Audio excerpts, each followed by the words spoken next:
When dealing with our daily emotions that we all face, there can be positive outcomes we control. Is living abundantly really possible for all of us, no matter where we find ourselves today? Absolutely, unequivocally, yes is the answer. Now, here is the host of The Long Bearded Guy, the Chief Catalyst, Strategist Guide at Jewel International, Gordon D Melville.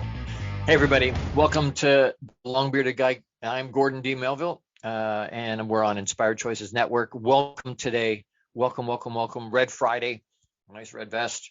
We want to remember our everyone deployed. So that's what that's about. Welcome. Thank you. I deeply appreciate people reaching out. I deeply appreciate my audience.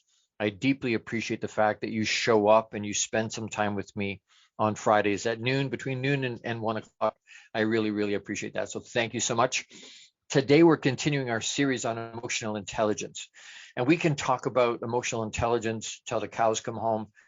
I could do 52 episodes of this and still not scratch the surface of it. So we're taking a really high 30,000, eagle eye view of this topic. There's so much in this topic. There's so much that different opinions and different lenses we could use to look at it, different topics inside that topic. So today we're going to talk about emotional intelligence, self-control. Self-control. What does that look like? What does that sound like? Where do we use it? And what do I mean by self-control when we're talking about emotional intelligence? And where does that fit into the whole scope? I want to just real quick talk about Jackie Robinson. For those of you that know baseball or are familiar with baseball history, Jackie Robinson was the first African American into the Hall of Fame. He was the first American to play in the major leagues, Major League Baseball. He was the first African American to play, and he played for the Brooklyn Dodgers. And he was incredible. And the reason I bring him up is because while he was overcoming adversity, he was using emotional maturity and self-control at a really high level. Why? He was the first African American in the league. So all the prejudice, from everybody, from coaches, other players, trainers, staff, radio people, broadcast, like everybody, other teams, he was just the nastiness that he went through. And he said, nope, I am going to go through it because I'm going to break that color barrier. And he did. He was single-handedly broke that color barrier in professional sports. But he committed. He had a commitment with himself that I'm going to have emotional integrity, and I'm going to have emotional intelligence, and I'm going to have full self-control. I am not going to react to the comments and to the activities and to the things that were done and said about him and to him. He literally responded, and he said, I'm going to respond to all of that on the field with my bat, my glove, and my activity on the field. And he did. He was Hall of Fame. He was unbelievable. One of the best baseball players ever.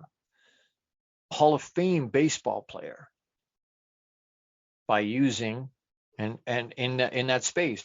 They say he was emotionally mature and used self-control. They use those words that way when they describe him. So he way high level emotional intelligence and emotional maturity and self-control. And we want to get somebody we emulate and want to be like in terms of that. He didn't respond. He didn't react. He responded with his play on the field, but he didn't react to the moment. All this nasty venom being shot at him and said about him and treated.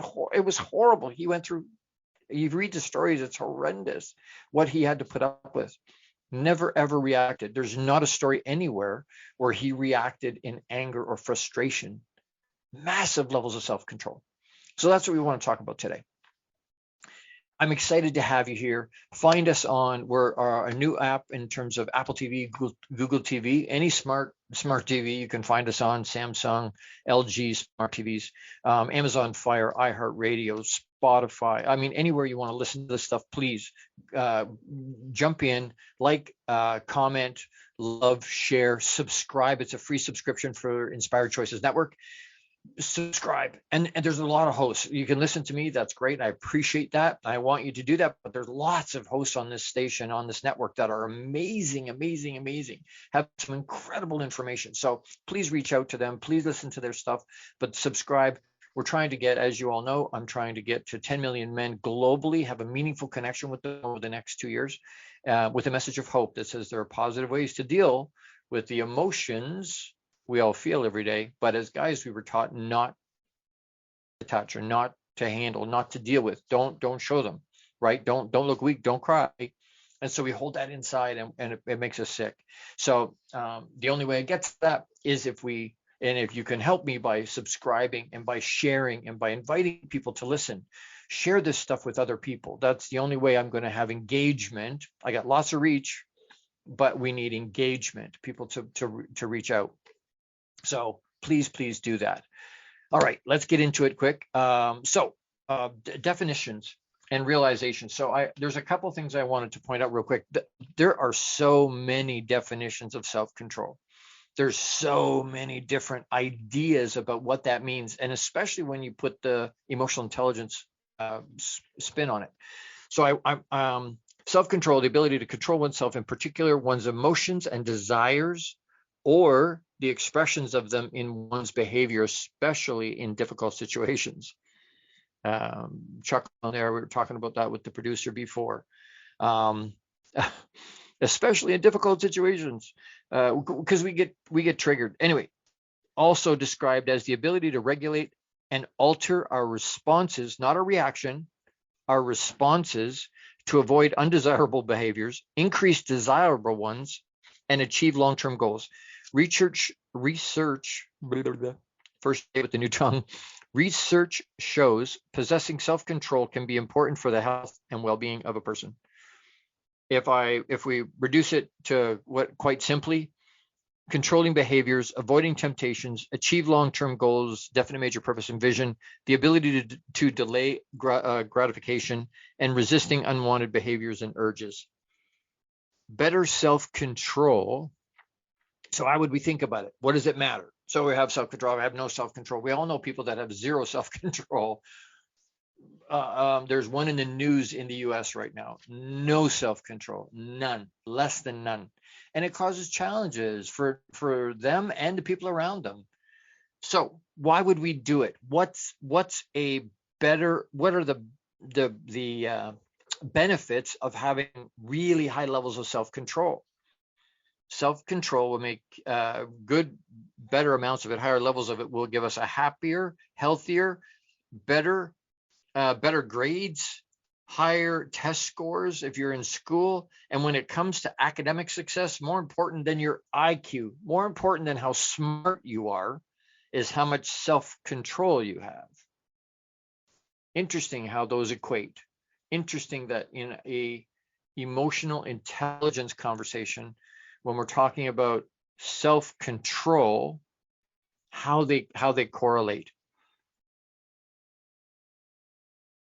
Some of that, by the way, some of our self-control can be determined by our genetics to some degree, but it's also a learned skill that can be strengthened with practice. It's like any other muscle in our body, any other muscle that we're using in terms of any of our emotions that we're trying to make stronger and to use. Emotional intelligence is a good one.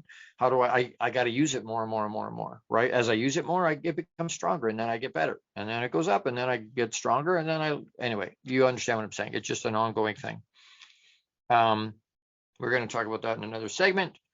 The American Psychological Association says 27% of the population identified lack of willpower, also called self-control, as the primary reason for not achieving their goals. 27% identified lack of willpower as primary reason for not achieving their goals. There's two interesting statistics that go with that. 27% identified lack of willpower as the primary reason for not achieving their goals. 71% of those people believe self-control can be learned and strengthened. Woohoo, that's awesome. Almost 3/4 of the people said, hey, they believe it can be learned and strengthened. That's awesome. What's the other statistic? Oh yeah, less than 3% of the population does any kind of personal development. Crap. It means they know it's going to make them better and they don't do it. So we have the knowledge, but we don't execute. We're back to that piece about having the information but not using it. There's the only difference between somebody that's illiterate and somebody that can't read or doesn't read but can. Well, there is no difference. Those are exactly the same. Somebody that can read and doesn't is in the same boat as somebody that's illiterate. Somebody that 71% believes they could strengthen and with practice their self-control, and they don't. Oops. But then people want to complain because their life isn't what they want, or complain because they're not where they want to be. It's a choice we make. This is going to be a hard conversation. It really is. Then this episode and the next one are going to be hard because this is rubber meets the road stuff. This is, and if you don't have a journal, by the way, if you're not writing this stuff down, please write it down. Please get something to write with. Write it down. You're not going to remember. You're going to want to, but you're not going to remember. Please write it down. The only way we can, and I was talking to someone the other day, we were talking about journaling, and they asked, do you go back and read it? Yes, I have to go back and read it. I have to go back and look through those lessons and review and review and review. Why? Because that's how it goes in. It doesn't go in if I don't review it. Certain things will stick, right? Certain things we hear, we go, oh yeah, that's good. And we'll hold on to that. But a lot of stuff just goes by because we didn't write it down. And when we write it down, then we don't review it. It doesn't work. We have to be able to review it. But so please write this stuff down. If you got a journal, write this stuff down. And if you don't, grab a pad or something, write it on the wall. I don't care. Find a way to write it down. You're going to want to remember. We want to be able to define and hold our self-control at a really high level. But that can be practiced. That can be learned. Some of it's genetic, but a lot of it can be learned. There's some reasons that it in the next segment we gotta pay some bills here, but we're gonna do a quick shout out. But in the next segment we're gonna talk about types of self-control. When we talk about it, what are we talking about? Self-control how? In terms of emotional intelligence. In terms of emotional intelligence, how do we have self-control? So don't go anywhere. We're going to think about that. We're going to talk about that and discuss that a little bit. So I want to do a shout out to my good brother, Jose Escobar, is the founder and CEO of Entrepreneurs Bookshelf. Check out the Entrepreneurs Bookshelf to learn more about the morning and evening mastery. Wow. Again, first day with the new tongue. Check out the Entrepreneurs Bookshelf to learn more about the morning and evening routine mastery program that's changing people's lives without hyperbole. This program will help you install systems on the bookends of your day to maximize your morning and evening routine. Set up your free strategy session today with Jose Escobar, and you can reach him at theentrepreneur'sbookshelf.com. That's theentrepreneur'sbookshelf.com. Incredible human being, incredible program. And if you're not doing something as a habit over and over and over and over every day, you're missing out on some of your effectiveness. We're going to talk about a little bit about that today in terms of self-control. Interestingly enough, that bookends, that's part of that deal. How do I do the same thing over and over and over and over and over? It's a habit. It becomes a habit, but I have to be able to bookend something first thing in the morning to set my day, and then at the end of the day to set the next day and to cap the end of the day. And if you're, like I said, if you're not doing that, you're not being as effective and efficient as you could be. You're not getting as much done as you could. So I challenge you, reach out to Jose at theentrepreneur'sbookshelf.com and explore that possibility, explore what that could do for your life. All right, as we go to break, don't forget to pause and breathe. Pause and breathe to ground yourself. All right, we'll be right back. You're with the long-bearded guy, Gordon D Melville. That's me on Inspired Choices Network. We'll be right back. How much of our daily success relies on our mindset? Anything we are unaware of can still impact our lives. When dealing with our daily emotions that we all face, there can be positive outcomes we control. Why is the word stigma such a BS misnomer? Is living abundantly really possible for all of us, no matter where we find ourselves today? Join the long-bearded guy, Gordon D Melville. The Chief Catalyst Strategist Guide at Jewel International invites you to an enlightening, sometimes shocking discussion. He will be challenging you to explore your own answers to these questions and so many more. This will lead you towards living an abundant, successful life no matter how you define it.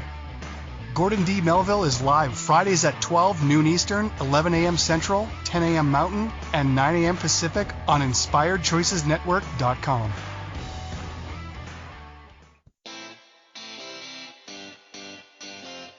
Are you a subject matter expert? Are you here to share your expertise with an audience waiting to hear from you in only the way you can deliver? Are you ready to have your voice amplified across the airwaves? Inspired Choices Network has a global radio platform streaming to millions of people across the world. Professionally produced and supported by an accomplished team every step of the way, you can broadcast from anywhere in the world, knowing your voice matters, and we ensure it is delivered with ease and efficiency. Eager to hear your message, the world awaits. Contact us today to become an Inspired Choices Network radio host. Email become a host at inspiredchoicesnetwork.com. This is the long-bearded guy with Gordon D Melville. To participate in the program, join the live studio audience in our chat room at inspiredchoicesnetwork.com. You can also send an email to the long-bearded guy at gmail.com. Now back to the program. Hey everybody, welcome back. All right, so we're talking emotional intelligence, self-control. And again, hard conversation to have. It really is, because it's something we all want to be that person, but sometimes we just struggle to get there. And that's an ongoing process. We never ever get there. But the point is, do we put an effort in to try? Do we put an effort in to at least have it top of mind? Hey, we're consciously incompetent from that point of view, right? We know we don't know. We know we struggle with it. So it's something that we continue to practice. By the way, thank you to all the people that I know are listening, that are on the road, that can't get in for chat, can't get into the studio audience, but that I know are listening. Welcome, welcome, welcome to you all. And I appreciate you being here. I really, really do. It's so good for my heart and my soul. I appreciate you more than you know. All right, so self-control is one of the aspects of executive function. Something referred to, the psychological community talks about executive function. And executive function is a set of abilities that help people to plan, monitor, and achieve their goals. Executive function. So self-control is one of the aspects of executive function. It's part of the set of abilities that help people to plan, monitor, and achieve their goals.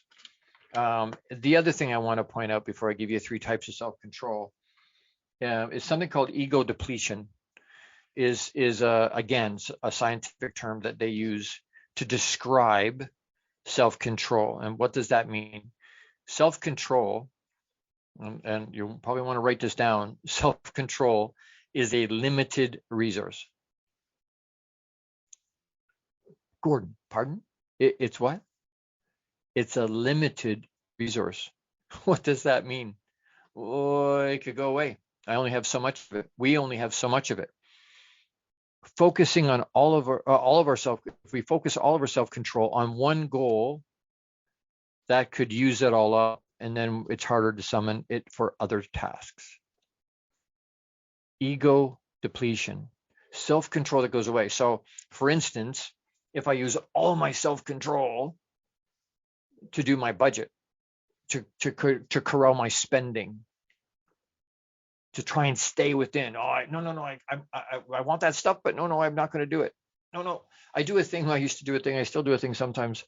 I won't carry bills larger than 50 because most places don't want to take hundreds anymore. But you carry a 50. I carry 50 sometimes because I look at it and go, it's $2, it's $5. Do I really need it? What I'm trying to do is self-control, self-regulate myself to make sure, hey, because as soon as I break the 50, I know it's going away. As soon as I break the 50, it's just, and I wouldn't be able to tell you where it went. So keeping it in that bigger bill holds on to me and allows me, and it's one of the techniques we'll talk about. It's one of the ways that corrals my spending. But if I use all of my self-control to hold on to that budgeting and to hold on to my finances, all of a sudden, it makes it difficult for me later to corral and have self-control about my eating healthy, or about getting to the gym, or about anything, because I've used it all up in one place. It's not something that we can meter out. If I use too much of it in one place, I can't. And we wonder sometimes, that I hadn't thought of that until I started to study into this more, because what that means is that I didn't realize. I wondered why. Well, I've got self-control here with my spending. It works the other way, right? I use self-control to make sure that I eat healthy, and I make sure that I get to the gym, because that's a priority. I want to make sure that happens. And then I wonder why I don't have any self-control when it comes to buying pizza on the way home, or donuts, or whatever. Why does it that's not there the same way? How come? Well, because I used it all up already. Again, we talk about awareness. If I don't know, I can't change it. If we don't know, we can't change it. So awareness, being aware, hey, this is limited. I have to meter it out a little bit. I got to be careful. 3 types of self-control, and you want to write these down. The first one is impulse control. That's our urges. And that's the most common one that we all sort of understand. Well, like we just talked about, right? Oh, I want those donuts. Or I want to buy that stuff, or I want to have that stuff, or in the moment, right? Impulse buy. That's why they put that stuff at the register, right? It was little stuff. Oh, it's only gum. Oh, it's only a magazine. Oh, it's only whatever. They do that right at the till. Why? Because they know we don't have impulse. They say, don't go grocery shopping when you're hungry.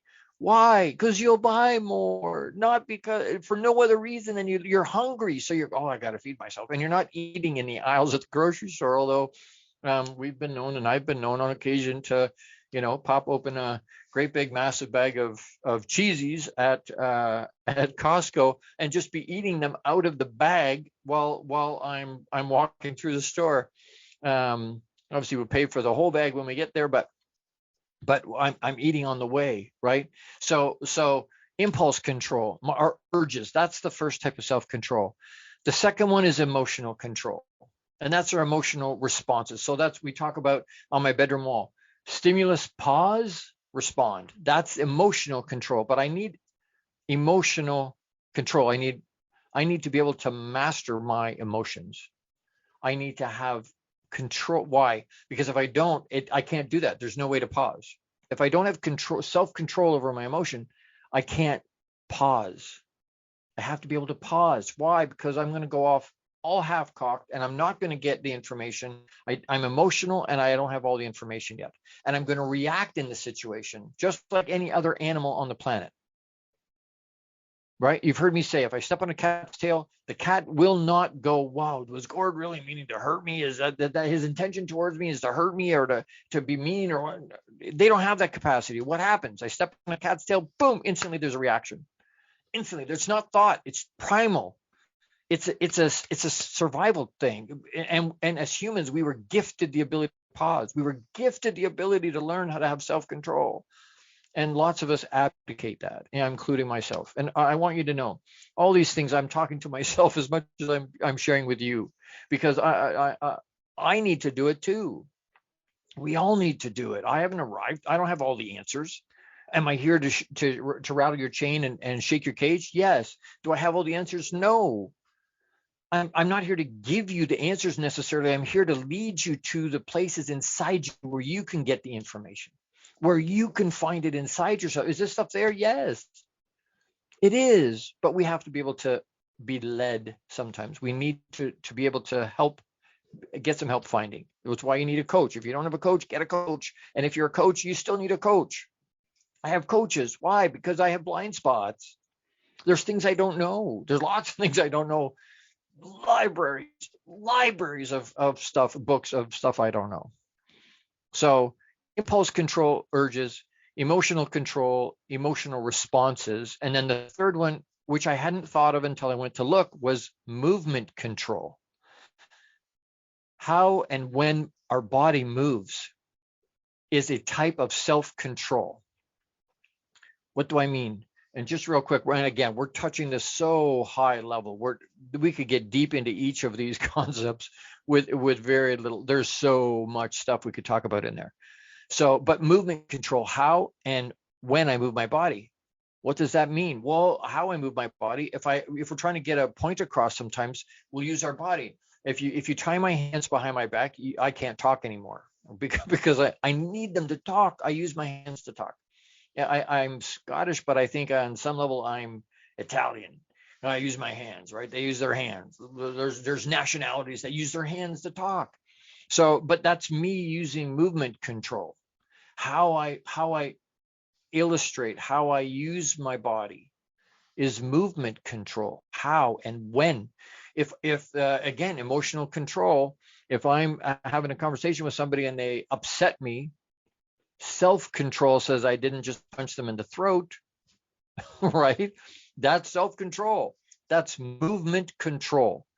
I'm angry and frustrated, but and lots of people do. That's why people get into trouble. That's where consequence. Why is there consequence? Because they couldn't self-regulate. They couldn't self-control.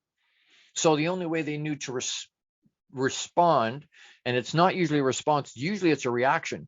Somebody says something that upsets them in a bar. They're drunk, or they're not quite on their game. They're not quite fully sharp. And somebody says something that's offensive, or somebody says something that's against their mom or their sister or a family member or a friend or a girlfriend or whatever, boyfriend, and they react in the moment and they reach out. That's movement control. They reach out and hit, or they reach out and push, or all these different things, threatening, right? They'll smash the beer bottle. We all see that in movies all the time, but they smash a beer bottle and hold it up. That's movement control. That's a choice we're making in the moment. That's a choice. All of these things are choice. Impulse control is a choice. Emotional control is a choice. And movement control is a choice. When and how we move our body, how we emotionally react or respond, and our urges. That's all something we choose to do.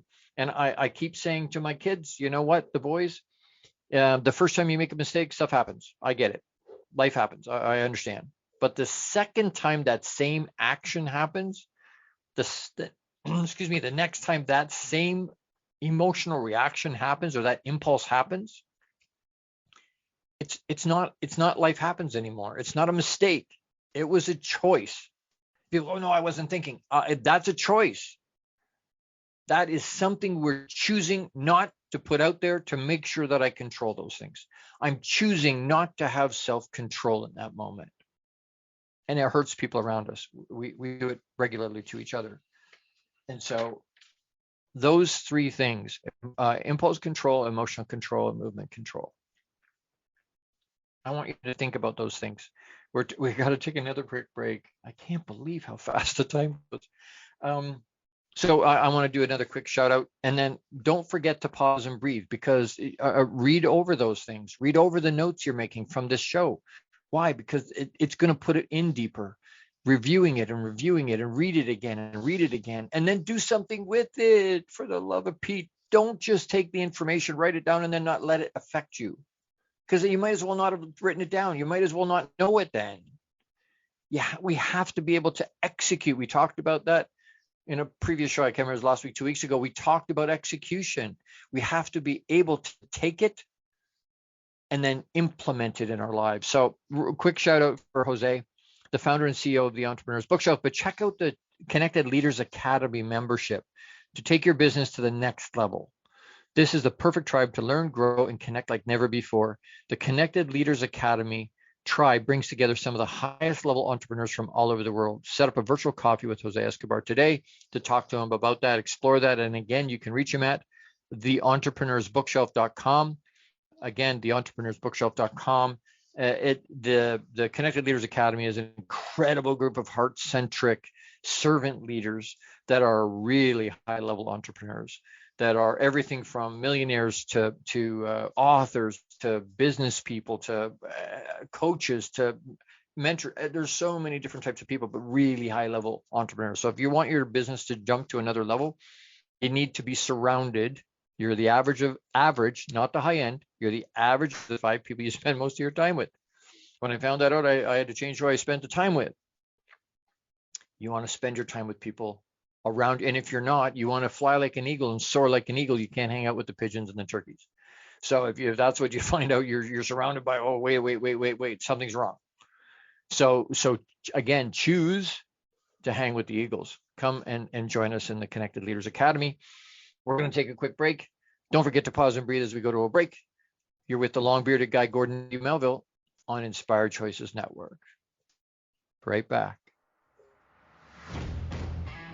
How much of our daily success relies on our mindset? Anything we are unaware of can still impact our lives. When dealing with our daily emotions that we all face, there can be positive outcomes we control. Why is the word stigma such a BS misnomer? Is living abundantly really possible for all of us, no matter where we find ourselves today? Join the long-bearded guy, Gordon D Melville. The Chief Catalyst Strategist Guide at Jewel International invites you to an enlightening, sometimes shocking discussion. He will be challenging you to explore your own answers to these questions and so many more. This will lead you towards living an abundant, successful life no matter how you define it. Gordon D Melville is live Fridays at 12 noon Eastern, 11 a.m. Central, 10 a.m. Mountain, and 9 a.m. Pacific on InspiredChoicesNetwork.com.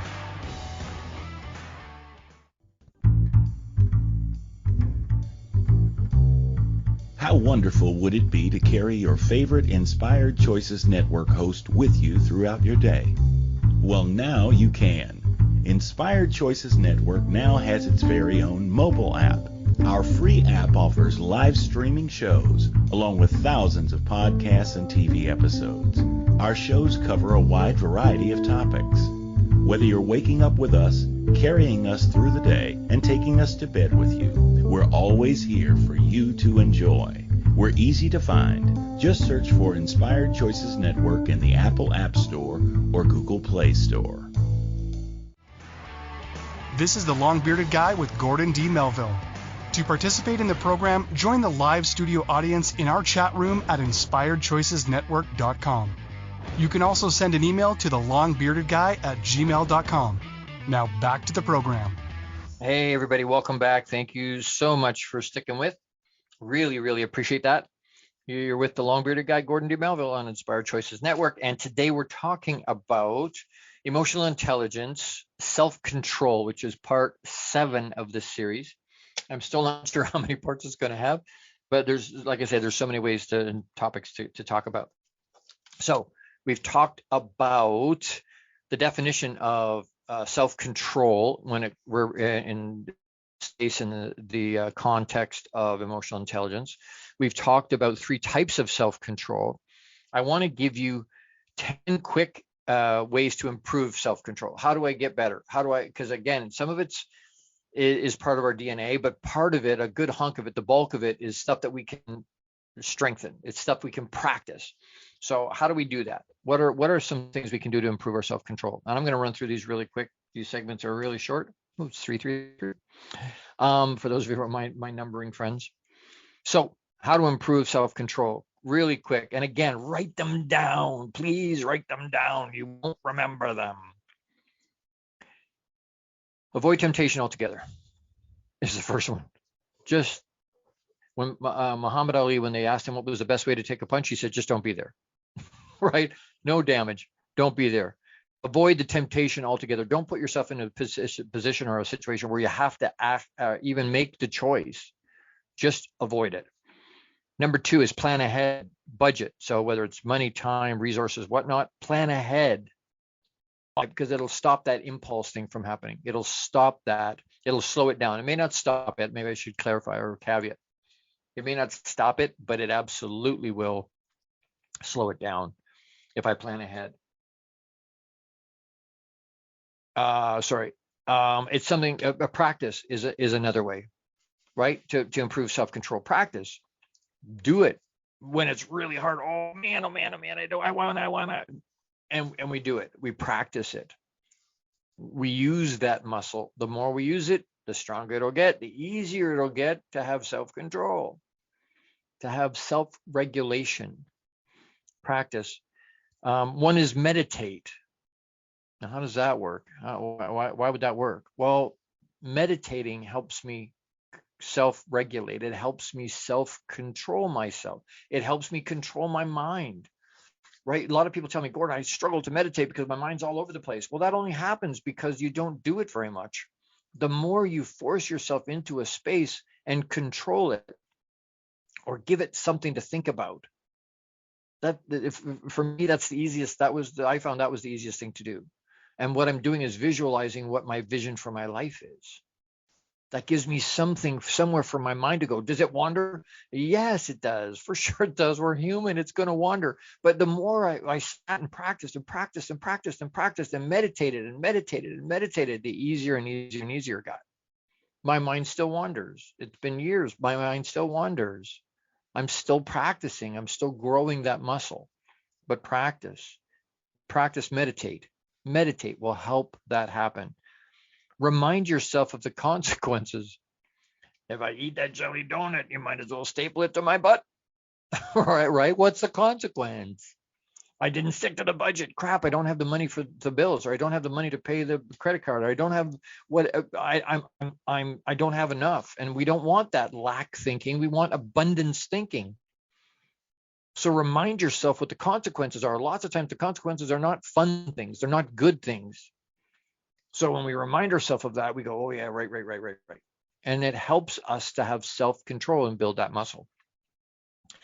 Have very clear, specific, written out, well thought out goals that are aligned with who you are being. I'm going to say that again. A way to improve your self-control is to have very clear, specific, written out, well thought out goals that are aligned with who you are and are being. Why will that help? Because it gives you something to focus on. It gives you something to put out as your lighthouse out on the water. It gives you, or on the land, right? You're on the water. It's on the land. It gives you a marker to a true bearing to be able to find what's true north as opposed to north. It's the same idea. It's concept that says I need to have, if I'm on a journey and a destination, I need to get to a destination. I need to have some way of a map to see that. What are the steps to get there? Well, I got to turn on this road. I got to turn on that road. I got to turn on the next road. I can do it in my sleep. We've been in this house for 9 years. I can do that in my sleep all over Waterloo region. I can go anywhere in this, or even southwestern Ontario without thinking about it. But we're moving at the end of the month. So all of a sudden, I have to think again. I'm using my self-control to do what? To map out what the route's going to be. It's a new route. I'm going to have to think about it again. But have very clear, specific, written out, well thought out goals that are aligned with who you're being. They have to be aligned with who they're being or they don't work. You can't attach emotion to it if you're not with who you're being. Your goals have to be. What's another way to improve self-control? Confidence. Confidence comes when I use it over and over and over and over and over and over. And now I get more confident. Yep, I know I can do that. Yep, I know I have some self-control. I know I can do that in this situation. Why? Because I've done it over and over and over and over and over. That builds confidence. When we're not sure, we don't think we can, we're not confident. And that makes it even harder to use self-control because we don't think we can. Motivation from one's why. Motivation, one's why. Why are you doing it? Why are you using self-control? Why are you stopping yourself from having whatever, doing whatever that is that you want to do so bad? What's the why? Why are you not? I'm eating healthy and I'm going to the gym. Why? Because the motivation is I want to fit in my clothes better. I want to look healthier. I want to be healthier. Know what your why is. And it's got to be to a point where it's like, it's a must. It's not a, hey, if I get there, it's great. If I don't, no big deal. I kind of would like to, but no, it's got to get to a point where I have to do it. You watch people go and smoke. They'll stand out in minus 40 with gale force winds and driving snow, and they're out there all cuddled up in their park smoking. I don't understand that, but it's a must. They put it into a category. I must have a cigarette. I have to have that nicotine, and nothing stops them. Not the weather, not their health, nothing stops them from having that. Motivation, our why. What's our why? It'll help us have self-control. It'll be able to help us practice our self-control. Self-monitoring. That will help me. Paying attention to what I'm doing. Awareness. Having awareness around what I'm doing. Having awareness around what the consequences are. Having awareness around what my why is. Why am I doing it? Having awareness around practicing, planning ahead. Awareness allows me to practice, to plan ahead. I know I'm going to get into a situation, or I know I'm going to get into a space where I'm going to get tempted. It's going to be hard for me. So self-monitoring, watching what you're doing, self-awareness, having a can-do attitude. I think a lot of times we use self-control as a bat on ourselves, and it beats us up and it beats us up, and we use it. Well, I should have been able to do that. I should know better. I did a show called "Shitting All Over Yourself." Go back and watch, because we do it ourselves all the time. But I think our expectation of our self-control causes us to beat ourselves up. We use it as a tool to be mean to ourselves, because I didn't live up to my expectation. I didn't do what I thought I should have been able to do. I couldn't seem to do that. So having a can-do attitude says, no, yes, I can. And I'm saying to you, yes, you can. Yes, you can. Yes, you can. I believe in you. Use my belief in you. But yes, you can. Can-do attitude, not a can't do. I have to have a can-do attitude. That was 10 different things. I'm going to give you a quick 11th one, a plus one. Know what your triggers are. Know what sets you off. Know where your weaknesses are. What's going to stop? What's going to cause challenges for you? And then avoid that. I know I buy stuff at the checkout. I know I do. I buy candy bars or gum or whatever. I spend extra money, just chips or whatever at the cash. Go through self-checkout. Don't have that stuff there. That avoids so I don't spend it. Why? Now, is it I have to put some extra effort because I have to do it? Yes. How hard is it? It's not hard. Know what your triggers are. I know if I drive past McDonald's or drive by the donut shop or drive by, I'm going to pull in there and have whatever. Don't do that. Know what your triggers are. Make it easier for yourself so you don't even put yourself in that position. Back to the first one, avoid the temptation altogether. Find another way to go home. Find another way. If you know that triggers you, don't do it. Find a way not to have to do that. No issues, no damage, no temptation because you avoided it altogether. But have some self-awareness around what your own triggers are. What triggers me in other people? Sometimes it's a person. I know talking to certain people, I get triggered. It's happened this week. I get triggered. A little bit of a chip on my shoulder. For whatever reason, I have to learn to let it go. I have to be careful when I'm talking to that person because I know I get triggered. I know that I start with the lens I'm using from isn't always a good one. I have to be self-aware to go, Gord, be careful. I get triggered. Be careful. I can't avoid talking to this person, so I have to talk to them. But there's a trigger around that. Be aware. Know what your triggers are. I hope those help. I hope you wrote them down. I really do, because you won't remember them. You want to, and you know what? You may not do all of them. None of us does. None of us do all of those things, and not every time. But to have sort of a base of things you go, yep, I know what this one. Yep, I know. Yep, I know. Yep, I'm good. We want to have that. We want to know what they are so that we can practice them and we can use them on a day-to-day debate, because we all use it. Unless you're staying in your house and you're not talking to anybody and you've got a blindfold on and earmuffs on and what, you're not listening or hearing or seeing anything in your life, nothing is the only way you're going to get away from not having to exercise some self-control in some way or another. So learn how. That's 11 different ways to improve self-control. We got to take another quick break. You know what? If this information resonates with you, and you want to, in any way, if you want help, I do group coaching, group mentorship, I do one-on-one, I do keynote speaking all over the place. You want me to come and talk to your virtually or live? You want me to come and talk to your group or to your church or to your kids or to your men or to your men's group or whatever it is? Reach out, please. thelongbeardedguy@gmail.com. If you want to help get the message out, you want to help me make sure that this message continues to go out, because it's needed, desperately needed right now. If you want to help with that, I've got some spots open right now for sponsors. You want to help get it out, you're in a position to do that, please reach out. Really, really, please. We can use the help. And I have no problem begging, because the mission is important enough for me to get out, because I know people need it. And I have no problem begging. I'll do that if I have to, because it's important. This message is important.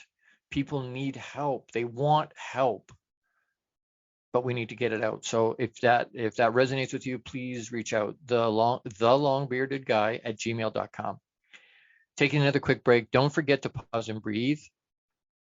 Pause and breathe.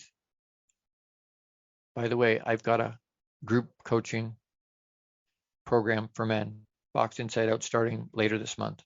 If that's of interest to you, it's incredible information. It's transformational all over the place.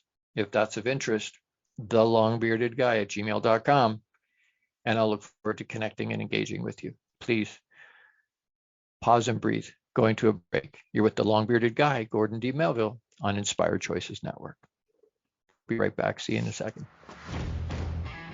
How much of our daily success relies on our mindset? Anything we are unaware of can still impact our lives. When dealing with our daily emotions that we all face, there can be positive outcomes we control. Why is the word stigma such a BS misnomer? Is living abundantly really possible for all of us, no matter where we find ourselves today? Join the Long-Bearded Guy, Gordon D Melville. The Chief Catalyst Strategist Guide at Jewel International invites you to an enlightening, sometimes shocking discussion. He will be challenging you to explore your own answers to these questions and so many more. This will lead you towards living an abundant, successful life, no matter how you define it. Gordon D Melville is live Fridays at 12 noon Eastern, 11 a.m. Central, 10 a.m. Mountain, and 9 a.m. Pacific on InspiredChoicesNetwork.com. This is the Long-Bearded Guy with Gordon D Melville. To participate in the program, join the live studio audience in our chat room at InspiredChoicesNetwork.com. You can also send an email to thelongbeardedguy@gmail.com. Now back to the program. Hey everybody, welcome back. Almost done here, almost wrapped up. Examples of ways to have self-control. So avoiding social media while at work to help productivity. I know if I get on my phone, I get sucked sideways, and the next thing you know, I'm thinking about other things and I'm not as effective at work. So avoiding social media, not purchasing something that you want to be able to stick to your budget. We've already talked about that today. Skipping sweets to reduce sugar intake is an example of something you can do that can give you self-control. I'm not going to buy that chocolate bar. I'm not going to buy that bag of candy. I'm not going to buy that bread. And sometimes sometimes it's not bad for you. It's just not something that's conducive to getting to your goal. Managing emotional response when triggered is an example of something we can do that can exercise and use our self-control. Managing our emotional response when we're triggered. It's going to happen. We're going to get triggered.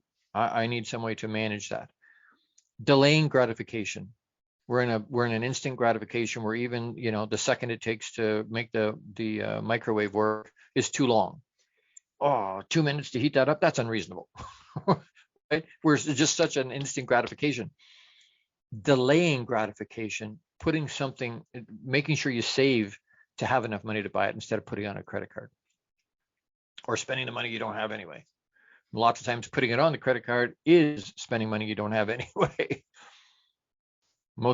Some people can do it and some people can't, don't have the self-control to be able to make all the payment, not just the interest only, but the payments that wipe out. So delay your gratification. You'll absolutely love it more, appreciate it more when it didn't come instantly. For some reason, as humans, we value stuff that takes time to produce or to have. Degrees, 4-year degree, 10-year degree, 10-year PhD. Right? Things that a diamond was a piece of coal over lots of time with lots of pressure, turned it into a diamond, into a jewel, into something that has more precious. Why? Because it was hard to get. If it's too easy, we just discount it. So those are examples of what the deal is. Our call to action for this week: what are 3 things that you struggle with in terms of self-control? And what are you committing to make changes so that it doesn't continue to happen that way? Because that's the only way, right? Definition of insanity, we all know, doing the same thing, expecting a different result. What got us into the space we're in today will not get us to the next step. We have to do something different, but I have to have awareness. So what are 3 things you struggle with in terms of self-control? And what are ways and things you can do to make changes that you'll commit to and be under covenant with yourself to have change? Wrapping up another show. Don't forget, next week, same time, Friday, is the 12th of May already, and at noon on Inspired Choices Network, we will be talking about emotional intelligence self-mastery. Part 8. Self-mastery, isn't that the same as self-control? No.